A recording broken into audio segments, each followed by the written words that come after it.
dimakan dulu, kemudian diserap oleh saraf-saraf di tubuh, kemudian terus kalau itu kemudian dalam 10 tahun aja misalnya program ini dilakukan, saya kira 2045 sudah ada hasilnya. Alokasi anggaran untuk pengelolaan dapur tidak besar, hanya Rp3.000 per porsi. Kenapa kok bisa menjadi racun makanan itu? Betul. Itu kan harus diusut.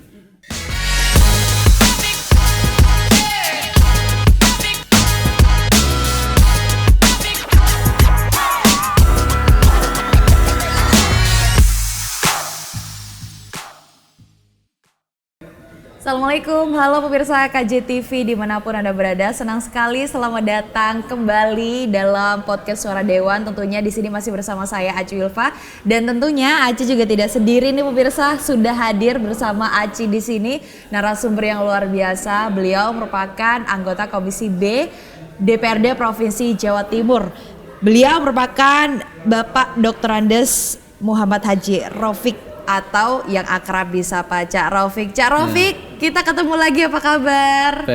Baik, sehat Cak? Alhamdulillah sehat. Karena ini mengawal aspirasi masyarakat juga harus tetap sehat ya Cak. Meskipun cuaca sekarang lagi musim hujan kayaknya Cak ya? Ya ujian. Ujian pergantian musim. Pergantian musim. Cak, ini juga terima kasih sudah berkenan main kembali nih ke podcast Suara Dewan. 2 kali udah main ke podcast Suara Dewan. Gimana perasaannya, Cak? Ya senang aja, karena ini menjadi bagian dari instrumen yang harus kita pakai untuk menebar edukasi dan beberapa informasi untuk memahamkan dan memposisikan persepsi masyarakat harus benar terhadap semua fenomena yang ada. Betul. Artinya senang banget ya Cak ya. Karena ada media nih yang untuk bisa memahamkan masyarakat juga begitu ya. Cak, ini kan kalau nggak salah Cak Raufik sendiri ini dari Komisi B ya, ekonomi ya. Ekonomi dan itu dari Dapil 13 untuk mengingatkan juga nih pemirsa, siapa tahu ada yang lupa ya. Dapil 13 Gresik Lamongan dari fraksi Gerindra. Begitu ya. Oke, Cak Raufik, ini tema yang akan kita bahas cukup spesial dan ini kayaknya sudah menjadi berita kita akhir-akhir ini, bahkan mungkin sampai 5 tahun ke depan begitu ya. Soal MBG, makan bergizi gratis. Nah kebetulan ini kan juga MBG ini kan akhir-akhir ini ramai sekali diperbincangkan oleh masyarakat kita, begitu Cak. Nah ini kita tarik lagi sesuai dengan komisi dari Cak Raufik sendiri nih kan, bagaimana kemudian MBG ini memberikan dampak yang bagus terhadap ekonomi desa, begitu. Karena komisi B juga soal ekonomi ya Cak ya. Nah mungkin sebelum kita jauh membahas itu semua Cak, mungkin menurut Cak Raufik sendiri, boleh secara pribadi, boleh selaku Komisi B DPRD Provinsi Jatim, seberapa efektif MBG ini diberlakukan untuk anak-anak kita di Indonesia, Cak? Atau khususnya di Jatim ya? Mbak Aci, jadi gini, MBG ini program yang menjadi favoritnya Pak Prabowo ya? Favorit ya? Favorit, karena ini secara substantif ada di Astacita ya. Di Astacita yang keempat itu memperkuat pembangunan sumber daya manusia. Sumber daya manusia yang dikuatkan adalah kesehatannya, pendidikannya, gizinya termasuk. Nah, makan bergizi gratis itu salah satu alat untuk bagaimana memperbaiki sumber daya manusia dari segi gizi. Kenapa begitu? Karena Pak Prabowo, menurut analisa Pak Prabowo, bahwa sumber daya manusia Indonesia ini tertinggal jauh dengan beberapa negara yang sebetulnya itu bisa punya kesetaraan dengan kita. Sehingga karena menjadi program prioritas dan ini hasilnya baru nanti 2045 yang dikatakan Indonesia emas. Emas itu apa? Emas itu dari sumber daya manusianya termasuk di dalamnya. Bagaimana sumber daya manusia Indonesia dari segi dari semua seginya itu harus kompetitif. Kompetitif dalam arti dia harus bisa bersaing dan bisa memenangkan di dalam pertarungan era global nanti di 2045. Maka ini menjadi program prioritas Pak Prabowo, dan ini membutuhkan biaya besar, kemudian membutuhkan energi besar, yang dari situ kemudian turunannya banyak. Bisa meningkatkan atau mendinamisasi ekonomi di lokal, di tingkat desa, di mana MBG itu ada. Karena apa? Kebutuhan-kebutuhan bahan pokok yang akan dimasak itu ada di tempat lokal-lokal itu. Belum lagi mau tidak mau juga menyerap tenaga kerja, walaupun tidak banyak. Tetapi turunannya saya kira bisa menjadi banyak, karena satu dapur atau sebutannya SPPG ya. SPPG. Satu dapur itu membutuhkan 47 relawan. Itu yang kerja atau yang beraktivitas di dalam dapur. Tetapi yang beraktivitas di luar dapur itu kan banyak turunannya. Ada pemasok bahan baku kebutuhan pokoknya, mulai beras, telur, daging, sayur mayur, buah, susu dan sebagainya. Dan ini menjadi rangkaian ekonomi yang saya kira menjadi produktif kalau kemudian ini betul-betul sama-sama dijaga oleh siapapun agar MBG ini berjalan, berfungsi dan bekerja sesuai dengan yang diharapkan Pak Prabowo. Artinya memang MBG ini memang jadi satu langkah ya Cak ya, menuju tadi Indonesia Emas 2045 dari pemenuhan gizi yang baik terlebih dahulu supaya menciptakan SDM yang unggul. Begitu ya Cak ya. Makanya yang disasar MBG ini tidak hanya adik-adik kita di sekolah mulai TK. Kemudian PAUD, TK, kemudian sekolah dasar, sekolah menengah pertama, menengah atas. Tetapi juga B3. B3 itu ibu hamil, ibu menyusui dan bayi. Jadi MBG ini tidak hanya untuk adik-adik kita ya, tapi juga terhadap ibu hamil, ibu menyusui dan juga balita. Itu termasuk para penerima manfaat istilahnya. Nah ini pemahaman yang perlu dijelaskan juga kepada masyarakat berarti ya Cak ya. Berarti MBG ini tidak hanya untuk adik-adik yang sedang sekolah menempuh pendidikan, tapi juga tapi bahasanya berbeda ya Cak ya mungkin ya. Tadi pemenuhan gizi khusus ya Cak ya. Beda menu. Jadi untuk ibu hamil dan ibu menyusui dan balita menunya beda dengan adik-adik kita yang di sekolah formal ya, baik di level PAUD, TK sampai menengah atas lah. Sampai menengah atas, beda menunya beda. Tetapi itu menjadi tanggung jawab MBG. Oh berarti masih satu naungan dalam program MBG ini. Jadi MBG ini memang hari ini saat ini yang diprioritaskan memang adik-adik kita yang di sekolah, yang sekolah formal, itu yang diprioritaskan. Tetapi sambil jalan, sambil menyiapkan penerima manfaat yang di luar ini, yang istilahnya B3 tadi. Iya B3 ya tadi ya. Ibu hamil, ibu menyusui dan balita. Ini yang kemudian juga harus dipersiapkan menjadi penerima manfaat dari program MBG ini. Artinya memang MBG ini benar-benar satu langkah yang memang menjadi asta-cita dari Presiden kita ya, Presiden Prabowo Subianto untuk tadi menyongsong Indonesia Emas 2045. Tidak hanya omong-omong saja ini Indonesia Emas ini ya, tapi ini juga menjadi satu cita-cita Indonesia. Dan ini pembangunan SDM, sumber daya manusia yang tidak bisa bim salah bim hari ini dikerjakan kemudian besok ada hasilnya. Betul. Karena ini yang perlu proses yang panjang. Ini kan gizi. Dimakan dulu kemudian diserap oleh saraf-saraf di tubuh, kemudian terus kalau itu kemudian dalam 10 tahun aja. Misalnya program ini dilakukan, saya kira 2045 sudah ada hasilnya. Dan itu siapapun bolehlah melakukan evaluasi, melihat progresnya seperti apa, silahkan, karena ini program nasional. Program nasional. Dan ini diperuntukkan untuk rakyat, dari rakyat untuk rakyat. Yang kemudian nanti kalau ada sesuatu hasil itu juga akan kembali kepada rakyat. Kepada rakyat lagi artinya ya begitu ya. Kemudian Ca, ini oke lah, artinya cita-cita dari Presiden Prabowo untuk memajukan Indonesia di 2045 ini dimulai dari pemenuhan gizi yang baik terlebih dahulu. Nah, untuk memenuhi gizi yang baik, tentu tadi kan sempat disinggung juga soal SPPG. Nah, sejauh ini pengawasan yang dilakukan dari Komisi B sendiri seperti apa? Gini, ini kan semuanya masih berproses ya. Masih proses. Jawa Timur itu kuotanya sesuai dengan penerima manfaat yang ada itu adalah 2.923 SPPG atau dapur. Di Jatim saja? Se-Jawa Timur.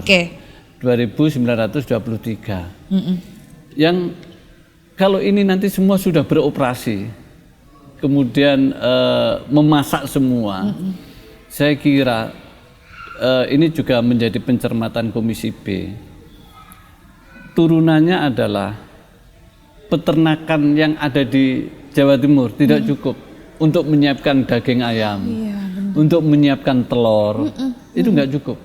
Kalau 2.923 dapur ini sudah beroperasi seluruhnya. Oleh karena itu Komisi B kemarin kita juga rapat dengan Dinas Peternakan, bagaimana kemudian Dinas Peternakan ini menjadi salah satu tanggung jawab komisi agar juga menyambut dan melihat secara perspektif soal MPG ini. Artinya bagaimana Dinas Peternakan juga harus melakukan gerakan-gerakan, apakah itu fasilitasi atau menstimulasi agar siapapun mau menyiapkan atau menjadi peternak-peternak di daerahnya masing-masing. Untuk apa? Untuk memperkuat cadangan, apakah itu daging ayamnya atau telurnya dan lain sebagainya.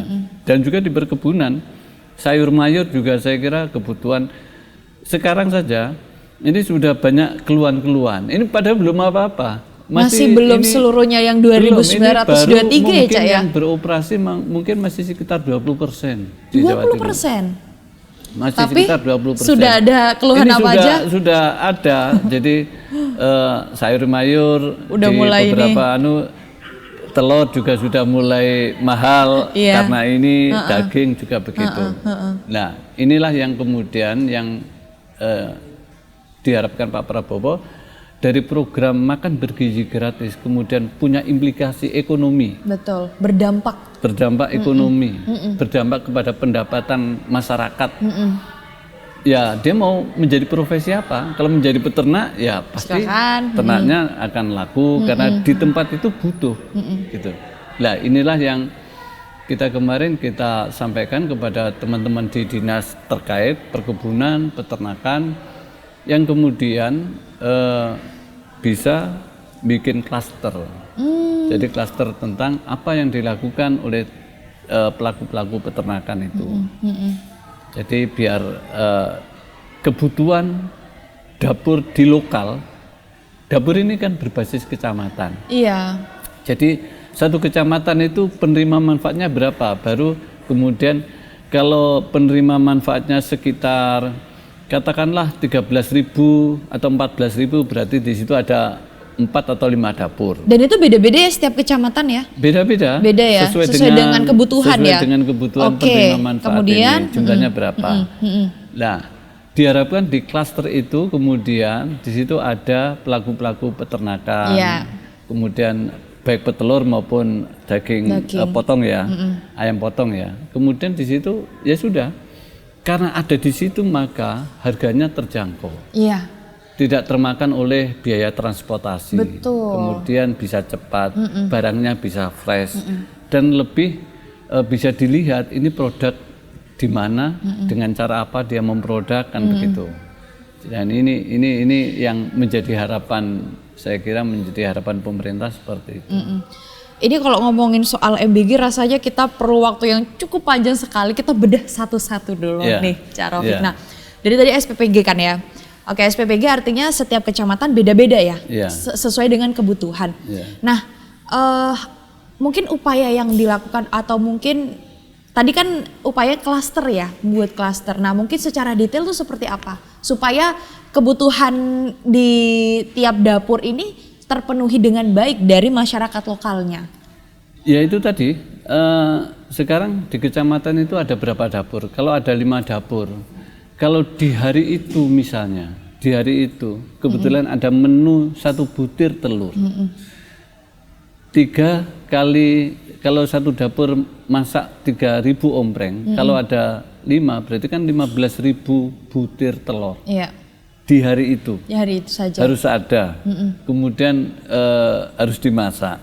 Itu sudah kalau dikonversi dengan mungkin hampir 1 ton ya itu. Mungkin 15.000 itu. Kan 1 ton lah. Nah, bagaimana kemudian di kecamatan itu ada peternak petelur. Ini saya memberi gambaran ya biar kemudian bisa lebih gampang dicerna oleh siapapun. Bagaimana satu hari itu peternak petelur, ayam petelur itu bisa memproduksi ya itu tadi 15.000 butir setiap hari. Setiap hari di situ. Hanya di wilayah situ ya? Iya, kalau hari itu di kecamatan itu kemudian dapurnya tidak memasak dengan menu telur, kan bisa dijual di dapur-dapur yang lain. Karena menu itu tidak bisa seragam masing-masing kecamatan. Oh, jadi berbeda ya? Beda-beda. Oke. Tergantung ahli gizinya bagaimana. Dia kan di dapur itu ada kepala dapur, ada ahli gizi, ada ahli akuntansi. Nah, soal menu apa yang dimasak di dalam 1 minggu ke depan ini, yang menentukan menu itu kan kepala dapur dan ahli gizi. Ahli gizi. Yang di situ kemudian membutuhkan apa saja. Nah, inilah yang kemudian yang menjadi apa namanya perhatian dan perspektif ekonomi yang harus difahami oleh semua pihak agar semuanya bisa melakukan atau mendapatkan manfaat dari program ini. Sekarang sudah terasa, sudah menjadi apa ya? Di awal-awal memang karena manajemen cara pembayaran apa namanya di dapur itu sistemnya tidak seperti sekarang. Pada saat awal-awal orang masih ragu-ragu membangun dapur. Dapur ini boleh dibangun oleh siapa saja. Oh, siapa saja? Boleh. Karena itu langsung berkomunikasi dengan Badan Gizi Nasional.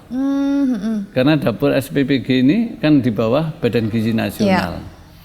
Jadi pakai aplikasi siapapun boleh daftar atas nama yayasan. Dan yang menjadi prioritas adalah yayasan-yayasan pendidikan yang memang dia punya calon penerima manfaat. Jadi dia lebih diprioritaskan itu. Jadi saya kira kalau kemudian sekarang menjadi apa ya, berebut orang semua mau bikin dapur ya, karena memang sekarang beda cara pembayar. Jadi PGN itu mentransfer uang ke dapur untuk masak 10 hari ke depan. Oh, untuk 10 hari ke depan. Jadi sudah disiapkan uangnya, tinggal dibelanjakan dan dimasak dan dibagi kepada penerima manfaat. Karena itulah yang kemudian sekarang ya orang berebut pengen punya dapur. Tetapi ya lagi-lagi pasti akan melihat seberapa besar calon penerima manfaat, karena nggak boleh dipaksakan. Kalau kemudian nanti masing-masing dapur hanya memasak dalam jumlah kecil, saya kira juga kasihan karena mungkin dari segi manajemen keuangannya kan tidak visible. Saya kira kalau memasak satu dapur untuk 3.000 murid atau 3.000 anak didik, 3.000 ompreng itu masih baik lah. Artinya kepala dapur masih bisa mengelola keuangan untuk kepentingan dapur itu. Oke, Cak, ini artinya kan kalau kita balik lagi nih di Jawa Timur ini kan tadi ada 2.923 SPPG jatahnya lah ya untuk Jawa Timur, tapi ini masih 20% yang sudah berjalan lah artinya. Dan ini kan sudah mulai ya untuk program MBG ini kan sudah mulai dirasakan oleh adik-adik kita begitu ya. Nah, mungkin dari Komisi B sendiri melihat di lapangan, melihat faktanya seperti apa MBG ini berlangsung, yang masih 20% SPPG ini ya? Ya sekarang kan orang ya biasa ya, setiap program pemerintah yang tidak pro pemerintah misalnya, kan biasa ada yang Ada yang pro, ada yang kontra. Ada yang pro, ada yang kontra. Betul. Nggak apa-apa, selama itu objektif nggak apa-apa, sah-sah saja. Itu sebagai bagian dari pengawasan. Betul. Tetapi kalau sudah ada muatan politis, ini yang kita nggak suka. Kita pengen fair aja. Sekarang sudah mulai bahwa adik-adik kita sudah merasa ini menjadi kebutuhan. Begini, kalau di daerah perkotaan mungkin tidak terasa, tetapi di daerah pinggiran yang seorang ibu punya anak 2 atau 3 sekolah di SD misalnya ya, kemudian dia ekonominya pas-pasan, dia belum tentu loh bisa menyiapkan makan pagi. Betul. Dan kalau kemudian ini yang menjadi penerima manfaat, dia sangat terbantu. Di pagi itu dia tidak dituntut untuk menyiapkan makan pagi bagi anaknya yang sekolah, karena di sekolah sudah ada disiapkan MBG tadi. MBG. Ini luar biasa bagi orang-orang di pinggiran, di desa, di daerah-daerah, ini luar biasa. Iya. Dan itu di media sosial cukup ramai, Pak. Jadi dibahas. Ini satu dari segi ekonomi yang berbasis keluarga, kemudian dari segi anak dan dari segi kelembagaan pendidikan, ini memberikan pelajaran yang luar biasa. Kan tidak pernah ada kemudian ada event atau ada momentum makan bersama. Betul. Secara serempak, kan nggak ada. Kemudian ini ada, kemudian anak dilatih untuk mengambil ketika makanan itu datang di sekolah di masing-masing kelasnya, kemudian ditata, kemudian berdoa bersama, kemudian makan bersama. Ini momen yang luar biasa. Betul. Ini membentuk karakter anak juga.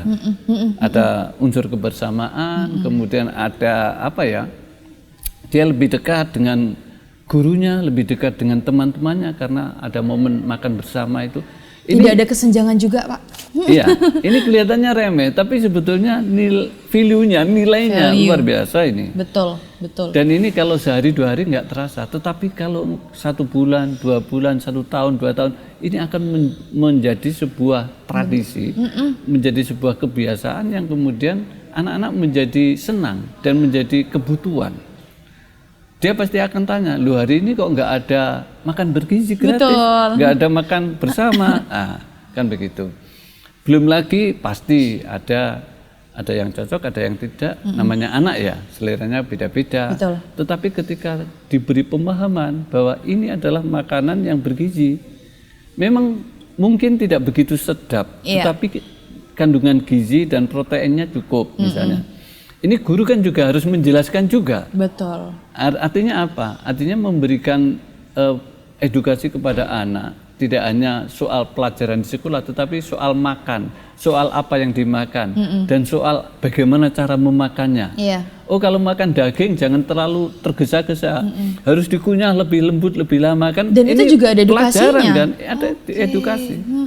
Makanya di mana ada dapur, kemudian dia mendata calon penerima secara kelembagaan, sekolah itu juga membangun komitmen. Jadi dia bersedia menerima makan bergizi gratis, kemudian merawat omprengnya, kemudian menata cara bermakannya, dan lain sebagainya. Itu adalah bagian dari komitmen. Artinya lembaga pendidikan ini pun juga akan teredukasi dengan program ini. Betul. Sehingga lama-kelamaan kemudian ini menjadi sebuah kebiasaan, menjadi sebuah tradisi dan pembentukan karakter yang luar biasa. Dan itu tidak bisa diterima di event-event yang lain. Betul. Rasa kebersamaan itu. Walaupun gurunya nggak ikut makan, nggak dapat. Tetapi melihat anak didiknya makan dengan lahap, dengan senang, dengan riang, dengan gembira, ini luar biasa bagi guru. Kemudian, Cak, artinya memang MBG ini kan memberikan tidak hanya dikhususkan untuk Indonesia Emas 2045, tapi juga secara nggak langsung ini membentuk karakter anak-anak kita untuk tadi kebersamaan, kemudian tadi tidak ada kesenjangan sosial karena menunya semuanya sama, bergizi begitu ya. Edukasi juga disisipkan di dalamnya. Nah, kemudian kalau kita balik lagi ke SPPG, Cak Raufik, untuk dari masyarakat lokal sejauh ini Komisi B sendiri menilai sejauh apa mungkin kebutuhan untuk peluang kerja di SPPG sendiri, khususnya mungkin bagi ibu rumah tangga ya yang di dapur-dapur, Cak Rofik? Ini di dapur atau SPPG ini sifatnya bukan tenaga kerja, relawan. Relawan. Oke. Jadi gini, kenapa relawan? Karena alokasi anggaran untuk pengelolaan dapur tidak besar. Tidak besar, hanya Rp3.000 per porsi. 3.000 kalau kemudian dia memasak untuk 3.000 penerima manfaat, berarti sehari itu ada uang 9 juta. Kalau dikalikan 24 mungkin ada sekitar berapa? 180 sekian ya. Itu untuk memberi honor relawan, membayar listrik, membeli gas, kemudian sewa transportasinya, kemudian kebutuhan yang lain-lain yang menjadi bagian dari kebutuhan dapur itu bebannya di situ. Sehingga ya uang yang tidak banyak ini harus dihemat dan dikelola dengan baik, benar-benar baik dan transparan. Iya. Tidak boleh ada korupsi, tidak boleh ada tipu menipu. Jadi kalau uang 10.000 yang untuk beli bahan pokok itu kemudian sisa, ya dilaporkan. Karena itu makanya di dapur itu ada ahli akuntansi. Oh, ada. Dia yang kemudian mencatat semua cash flow keuangan di dalam 10 hari itu. Selama 10 hari ya? 10 Berarti hari, setiap kali uang ditransferkan oleh Badan Gizi Nasional. Itu nanti dihitung, kemudian kalau sisa berapa. Sisa itu semua dilaporkan secara transparan. Kalau masih ada sisa, nanti transfer yang berikutnya tinggal nambahkan kekurangannya berapa. Seperti itu kalau tidak habis. Tetapi saya kira kalau kepala dapurnya cukup kreatif ya, 10.000 itu bisa untuk meningkatkan nilai gizinya, mungkin untuk nambah susunya atau apa. Ya lagi-lagi selama itu tidak melampaui 10.000 itu per porsinya, per omprengnya, itu saya kira menjadi bagus lah. Oke, kemudian Cak Rofik, artinya memang ini mereka nih pure relawan ya? Relawan karena ya? Saya teruskan, kenapa relawan? Karena biar tidak kena undang-undang ketenagakerjaan. Oke. Kalau nanti kena undang-undang ketenagakerjaan harus ada BPJS tenaga kerja macam-macam, nggak ada uangnya. Wong dapur itu ini ya gerakan-gerakan yang semi gotong royong kan? Iya betul. Sekarang relawan dapur itu honornya per hari minimal 100.000. Kalau dia bekerja 24 hari berarti 2.400.000. Dia bekerja 8 jam. Ibu-ibu rumah tangga itu, mak-mak itu kalau mau menjadi relawan dapur, dia bekerja 8 jam dengan durasi waktu yang beda-beda. Termasuk dia bagian apa. Bagian persiapan bahan pokok beda dengan bagian produksi, bagian masak. Akan beda lagi waktunya dengan bagian pemorsian, beda waktunya lagi kepada bagian yang distribusi dan sebagainya. Dan ini menjadi mata rantai yang kemudian bagus, karena ya bagi orang desa 2.400.000 saya kira cukup membantu. Sudah, iya betul. Kemudian Cak, ini kan memang EBG ini kan sangat ramai ya diperbincangkan di masyarakat kita. Bagaimana kemudian mungkin dari Cak Rofik sendiri meluruskan kepada masyarakat. Ini kan di tengah-tengah masyarakat kita banyak sekali case-case atau kasus-kasus kemarin nih MBG yang ternyata mungkin menunya tidak sesuai atau seperti itulah. Mungkin gimana pemahaman yang perlu diedukasikan kepada masyarakat, Cak? Kalau ada kasus-kasus keracunan atau ada makanan yang tidak layak tetapi dipaksakan, atau dari bahan bakunya tidak berkualitas kemudian dipaksa dimasak, itu yang bertanggung jawab pertama kali adalah kepala dapurnya. Kepala dapur. Oke. Makanya kepala dapur ini tidak boleh main-main dan dia harus firm bekerja sesuai dengan SOP yang ada. Jadi bahan baku kualitasnya seperti apa, dia bersama dengan ahli gizinya, kemudian meramu, kemudian merencanakan, kemudian disajikan kepada anak-anak didik kita, itu menjadi makanan yang betul-betul berkualitas, layak dimakan, dan punya kandungan protein dan gizi yang cukup. Betul. Makanya ahli gizi di situ juga bertanggung jawab. Kepala Makanya, dapur, ahli gizi. Ya, kalau itu kemudian ada kasus-kasus yang paling bertanggung jawab duluan adalah 2 orang ini, kepala dapur dan ahli gizi. Kenapa kok bisa menjadi racun makanan itu? Betul, itu kan harus diusut. Makanya setelah kasus-kasus keracunan itu terjadi, maka kemudian ada juklak baru dari BGN. Langsung ya? Semakin ketat. Dapur itu ada 12 titik CCTV yang terkoneksi dengan BGN pusat. Satu dapur? Sekarang. Satu dapur itu? Satu dapur. 12 CCTV? Mulai dari orang masuk, relawan datang, kemudian naruh baju di loker, berganti APD APD untuk masak. Kemudian semuanya sudah dipakai, pakai sarung tangan, pakai masker macam-macam. Kemudian dia masuk di ruangan, dia bagian apa?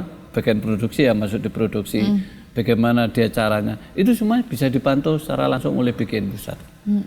Kalau ada keracunan, kasus keracunan, ini sekolah mana? Ini dari dapur mana, bisa diusut. Oh, dari dapur ini, BGN langsung aja bisa buka. Dilihat mulai dari loker, dari tempat produksi, dari sampai pada distribusinya seperti apa. Karena itu semuanya CCTV terpantau langsung ya di pusat ya. Jadi kalau ada kasus keracunan, investigasi pertamanya kepala dapur di dapur. Prosesnya seperti apa? Ada yang dilanggar nggak SOP? Kalau kemudian tidak ada yang dilanggar, kemudian nanti didistribusi dilihat. Ini waktu mendistribusikan mobil ini berhenti apa tidak? Kan begitu. Betul. Kan kita nggak tahu juga. Setelah itu di sekolah serah terima makanan ini gimana? Apa betul sudah dengan benar cara serah terimanya? Jadi itu semua bisa dipantau dan bisa diawasi lah. Sehingga sekarang ya tidak bisa tipu-tipu lagi. Tadi ada juklak baru ya. Kalau ini semua tidak terbukti diinvestigasi berarti ada yang salah. Mungkin dari bahan bakunya, betul, yang sudah tidak berkualitas, tidak layak dimasak, dipaksakan, atau cara masaknya itu yang juga bisa dilihat. Itu bisa dilihat. Bisa diinvestigasi lah. Bisa diinvestigasi awal oleh BGN pusat, karena di masing-masing ruang itu ada CCTV-nya. Dan itu terkoneksi dengan BGN pusat. Jadi jangan khawatir lah ya untuk adik-adik kita dan masyarakat. Ini karena sudah ada juklak baru tadi, satu dapur sampai 12 CCTV. Begitu ya Caya. Kalau dari data dari Cak Rafiq sendiri mungkin bisa sedikit saya dijelaskan data yang dimiliki dari Komisi B DPRD Jawa Timur untuk MBG di Jatim saat ini seperti apa? Ini kan masih yang mungkin di akhir Agustus kemarin BGN pusat itu kan opnam ya, semua dapur. Jadi dapur yang sudah siap ini kan semua ada progresnya. Ada progresnya karena semua pakai aplikasi dan laporan-laporan di masing-masing persiapan dapur ini dimonef oleh tenaga dari BGN. Dia bisa melaporkan secara langsung, kemudian bisa update macam-macamnya.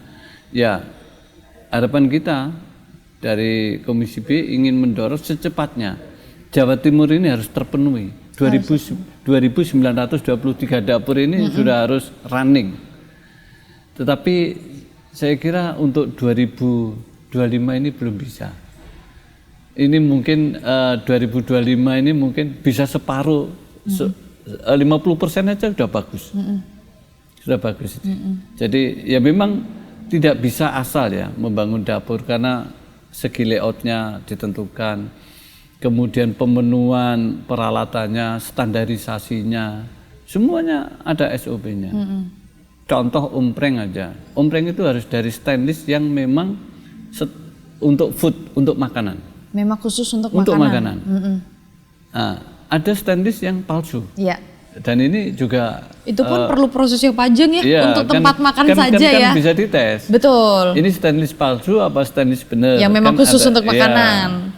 Jadi serumit itulah yang sedang dirancang oleh pemerintah. Tetapi ini semata-mata untuk agar makanan itu aman. Benar-benar bergizi. Aman, kemudian tidak merubah karakter makanan yang dimasak oleh dapur itu. Oke, Cak Rafiq mungkin terakhir harapan dari Cak Rafiq sendiri selaku anggota Komisi B dari DPRD Provinsi Jawa Timur terhadap program MBG kepada adik-adik kita yang kelak akan menyongsong Indonesia Emas 2045 dan juga yang akan berdampak terhadap ekonomi khususnya wilayah Jawa Timur seperti apa, silahkan Cak. Kalau saya boleh pesan ya kepada masyarakat semuanya lah, semua lapisan, dan semua latar belakang lah. Mari program makan bergizi gratis ini sama-sama kita sukseskan. Bagaimana cara mensukseskan? Sama-sama kita awasi. Kemudian sama-sama kita beri masukan kalau ada kekurangan-kekurangannya. Dengan cara yang sangat objektif. Tidak ada muatan apa-apa.